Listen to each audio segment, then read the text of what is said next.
Moving on, unfortunately, one of the speakers has not been able to come, so Peter Stephenson, being the stalwart he is, has stepped forward to take on his presentation, and I'm sure he'll do an equally brilliant job. And I don't think he needs much of an introduction. He's well known in the region, but Peter, please, welcome to the stage again. Okay. I'm a big fan of MasterChef. I don't know if many people enjoy that programme. But I was talking with Steve, and he's just been demobilised from the Red Sea project, and he just literally got back to the UK on Monday. I was speaking to him over the weekend, and he said he wouldn't be able to make the conference. And I said, don't worry, you know, on the advisory panel, we take our responsibility for getting speakers very, very importantly. And I said, don't worry, we've got you covered. And here I am. So 2 days, I got his presentation, talking with Duncan. So it's like looking at the ingredients and coming up with a presentation that's based around the crisis communication. But I thought it was a good opportunity to also reflect on unprecedented events. We've obviously just recently had one in Dubai with the heavy rainstorms, and I think the response by all agencies and the people in Dubai has been absolute, and the UAE has been absolutely fantastic. Myself and a colleague were at the forefront of it. We were stuck on a train in Business Bay for about 3 hours. It took us 13 hours to get home. Morali, my colleague, won't mind me mentioning, he waded through 1 kilometre of water to get home at 3 o'clock in the morning. When you see what people actually had to go through and the response, you know, 250 plus millimetres of rain in 24 hours is quite significant. If we have to use crisis communications, something has happened. So hopefully you'll enjoy the presentation. We can have discussion points afterwards, obviously be around for the rest of the day.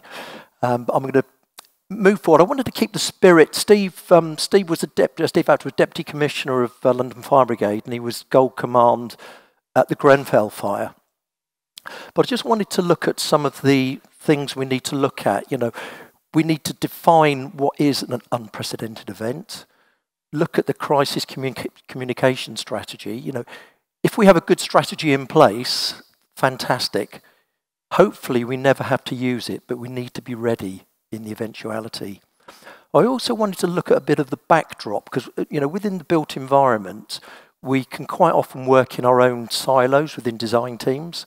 And NFPA 1300 will look at the community risk assessment. It will also develop the community risk reduction plan.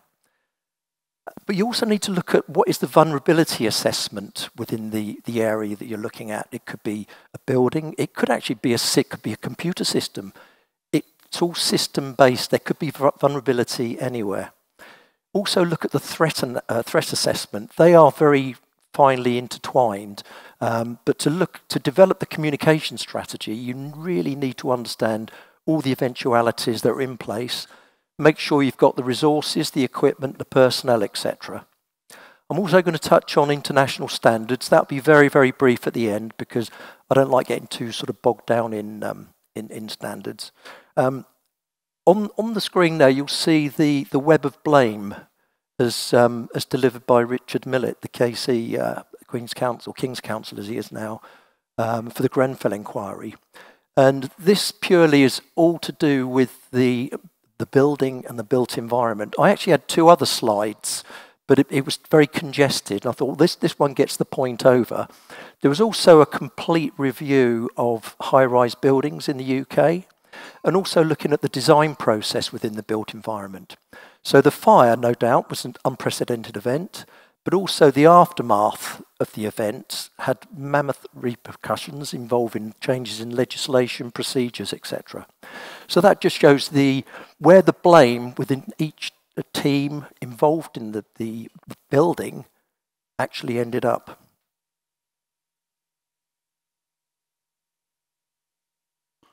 So what actually is an unprecedented event? Well, it's an occurrence that has never been seen before or experienced before. Certainly the rains we had the other week were, you know, unbelievable. It started, we knew the weather was coming, but not as bad as it was. You know, that's a natural disaster. Natural disasters, earthquakes, winds, rains, etc. But you can also have technological failures. looking at Dubai, I think the rainfall was a 1 in 75 year event.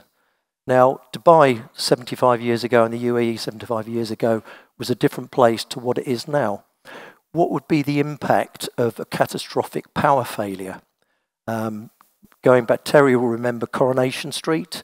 I remember the first time there was a massive power downgrading was during the adverts during I think it was a Christmas episode of Coronation Street.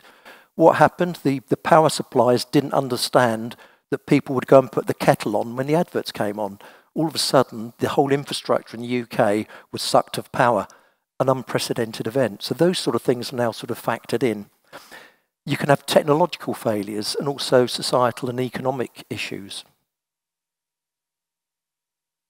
So we need to rise to the challenge. I've put down a few examples. We're very used to fires within the built environment, and they often are just very singular. But you get an incident, people might lose possessions, they may have to be evacuated, reaccommodated, etc. But that can be quite insular. In the bigger picture, we've got the oil fires at sea, decontamination. That's the Horizon incident in America. I've put in a picture that I took from the Business Bay station, which was just a few hours into the rain, but that sort of, as I mentioned, lasted sort of 4 hours actually stuck at the station. But Steve touched on it a little bit earlier. Our friends' social media can influence what the general public are thinking about an incident. They can also put pressure onto the emergency responders by providing misinformation. And just as a little example, there were some quite nasty scenes we witnessed at Business Bay where members of the public, their main focus was getting home during the rain. So we witnessed people, security guards, people working on the train system that didn't really know what was happening, and people were getting quite aggressive with them.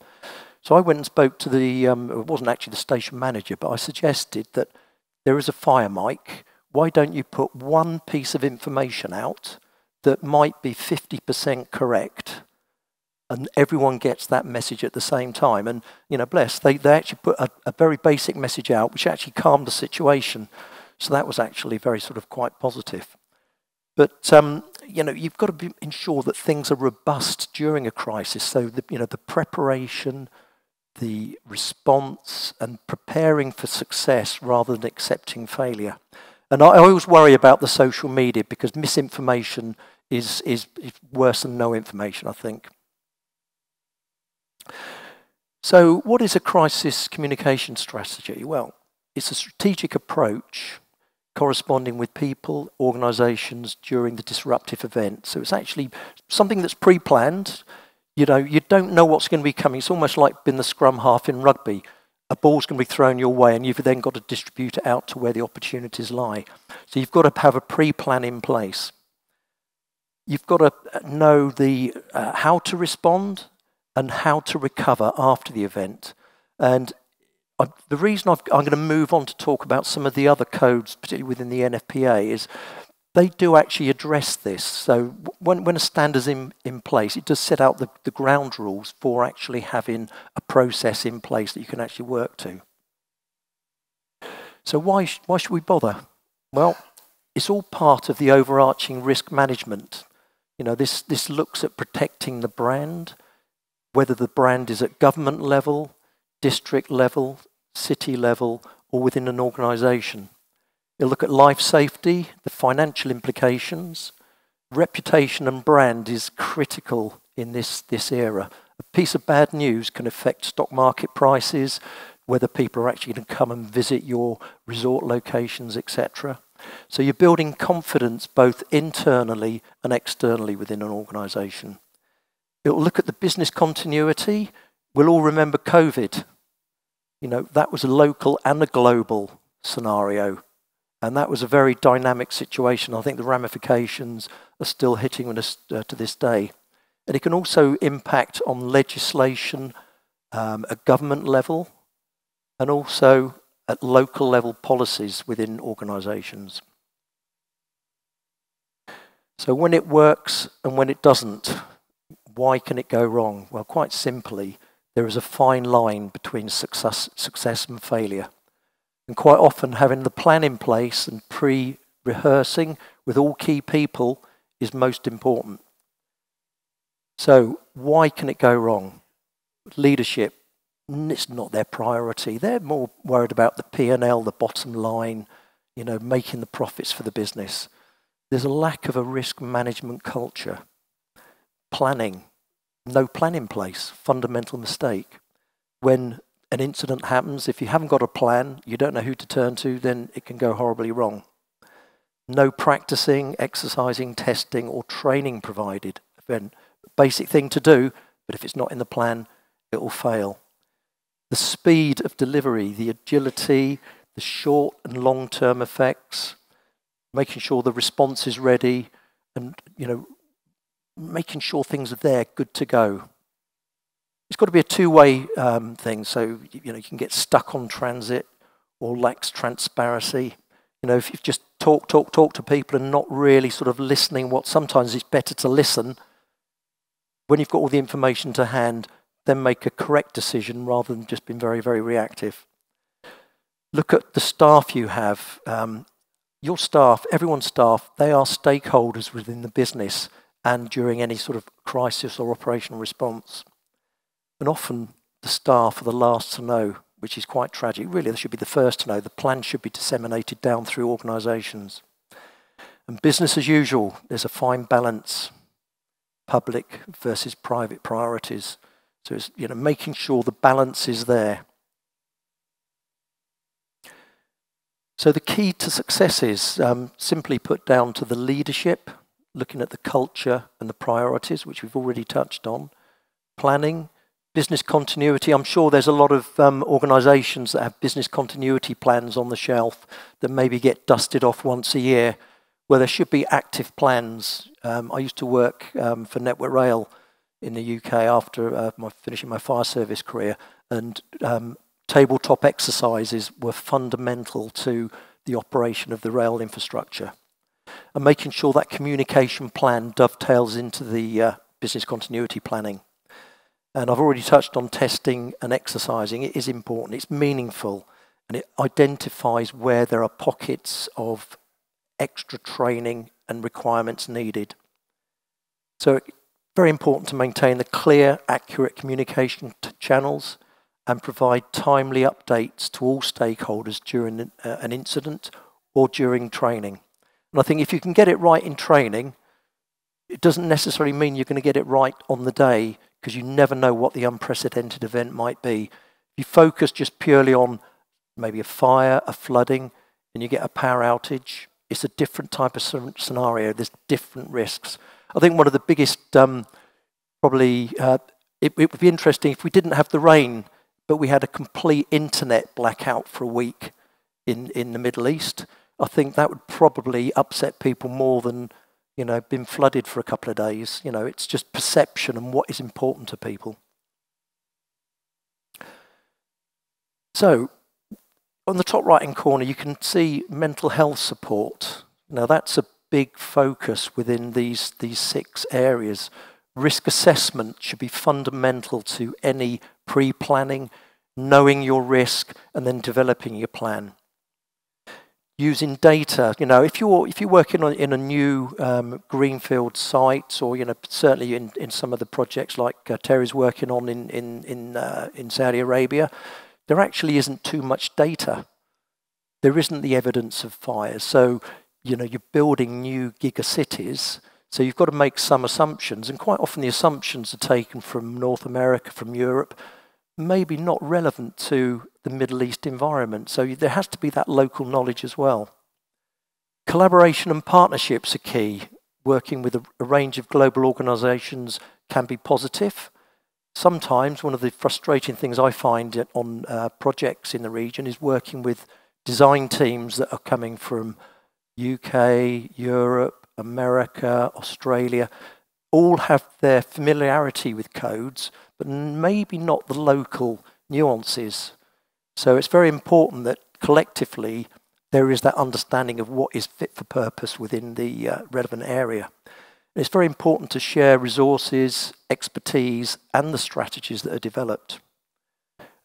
Resource allocation is key, looking at what resources are needed and where they can effectively be deployed, and making sure you can use them in critical areas.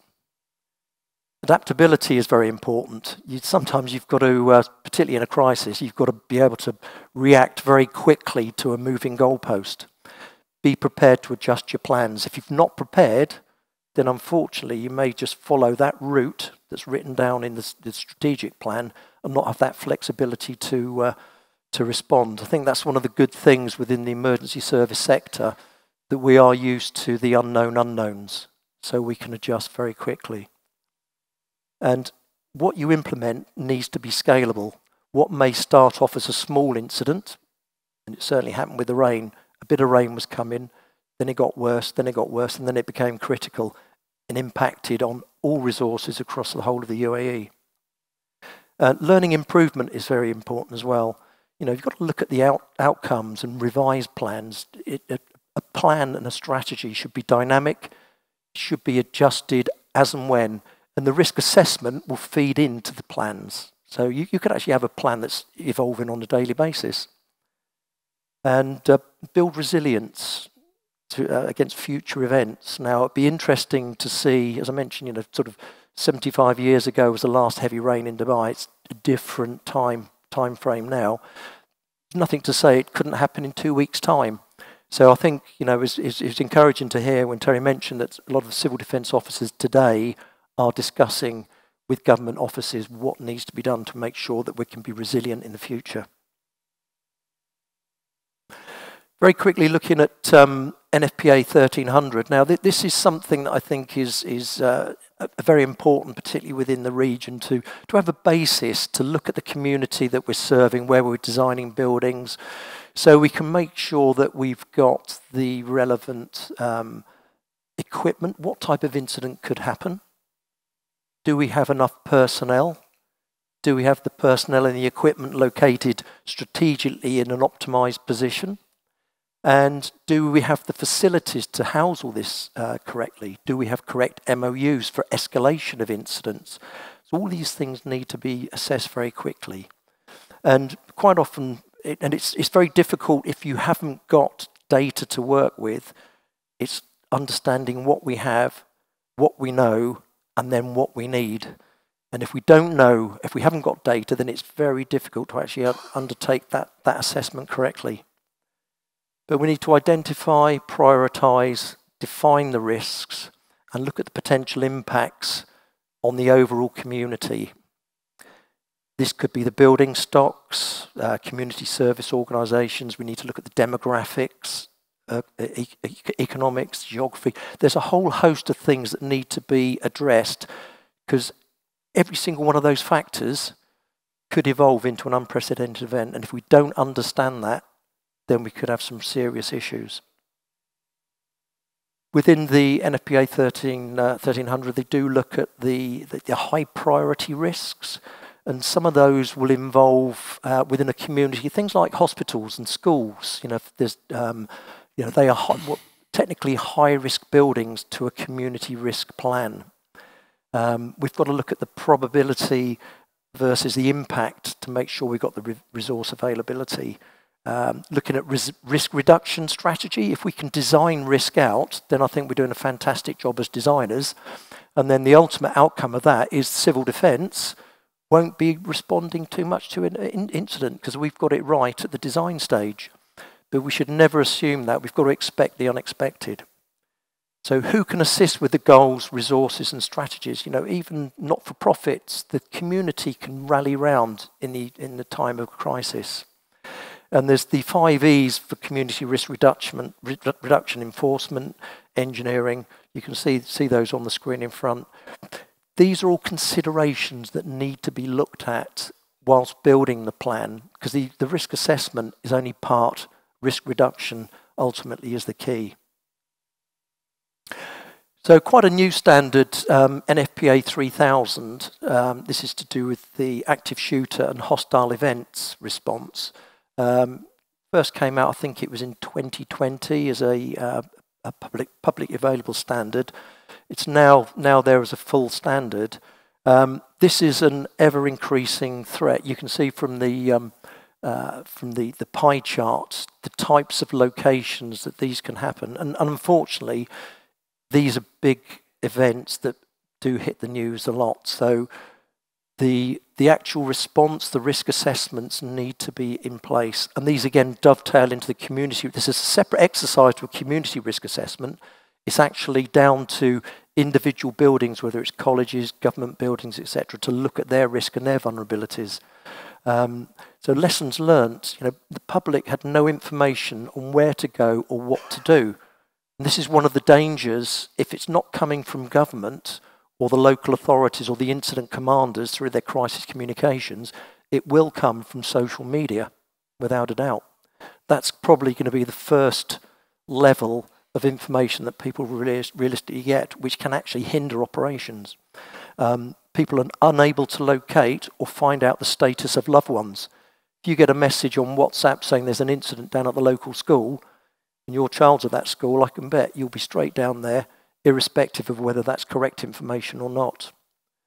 No responder integration. We talk about collaboration, memorandums of understanding between fire response services, the health services, the hospitals, all the government bodies here, the RTA, etc. Very, very important to have those in place. And if all the groups aren't trained together, then it's highlighted in the time of a crisis. And these events can take years of recovery. And just jumping back to the mental health issues, these types of events, if not planned for and part of the recovery plan, there's a whole section about recovering from these types of events, all is geared around looking after the community looking after itself and having that network of support in place. So the action points from the standard, providing clear command points for responder control. You don't want to be putting your responding personnel into the hot zone where they could actually become victims of an incident. Have crowd control, meeting the points for families, etc. It was mentioned on one of the earlier presentations about the Villaggio fire. Again, parents are going to be very concerned about those types of incidents. There was a big fire back in the 70s in the Isle of Man at Summerfield, and following that fire, creches were moved to the most remote part of buildings rather than deep inside the building, because when that building caught fire, people were trying to get in to go to the creche. So that was a key finding out. You've got to make sure that the support phone lines are in position as soon as possible, and they will run through the recovery period as well. And have ongoing planning, training, and the joint exercises. Keep repeating that comes across all spheres of what we're talking about in crisis management. And establish the common communication protocols. Got to have one secure method that everyone buys into to providing the correct information. So quickly moving forward, vulnerability assessment. So key components are these, looking at the scope, what actually we're looking at, identify where we've got vulnerabilities, analyse those, look at mitigation and remediation strategies, make sure these are reported and documented, and also make sure these are reviewed and updated. So these really then come back to the points made earlier: life safety and health safety, reputation and brand, looking after property, equipment, and ongoing operations. Similarly, looking at threat analysis, our civil defence centres are actually quite a hot target for threat analysis. They will score very highly. If you can take out your responders to an incident, then it can, change the way incidences are responding to. But again, look at the scope and the context of what you're actually trying to analyse. Identify the large area of types of threats that will be different to each country, each region, each city, etc., even each building. Once you've done that threat evaluation, feed it back into the vulnerability assessment. Continue to do the risk analysis. Then develop your mitigation strategies. That will then feed into your resource allocation. You can then